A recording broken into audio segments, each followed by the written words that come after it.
Governor కోటాలో ఎన్నికైన MLC Kodandaram Ali Khan నియామకం రద్దు చేస్తూ సుప్రీం ధర్మాసనం తీర్పు కాపీ తెలంగాణ ప్రభుత్వానికి చేరింది. ఇప్పటికే న్యాయశాఖ తీర్పు కాపీని స్టడీ చేసింది. కోదండరాం అమీర్ అలీఖాన్ సభ్యత్వం రద్దుపై ఏజీని సంప్రదించాలని నిర్ణయించింది. ఏజీ సలహా మేరకు ఈసీకి తెలంగాణ సర్కార్ రిపోర్టు చేయనుంది.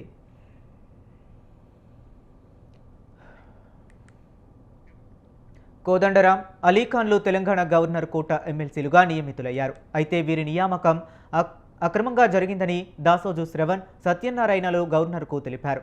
గవర్నర్ వీరి వాదనను తిరస్కరించడంతో సుప్రీంకోర్టును ఆశ్రయించారు.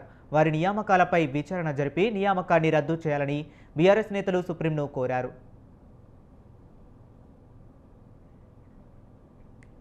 ఇక గవర్నర్ కోటాలో ఎన్నికైన ఎమ్మెల్సీ కోదండరాం అలీఖాన్ నియామకం రద్దు చేస్తూ సుప్రీం ధర్మాసనం ఉత్తర్వులు జారీ చేసింది.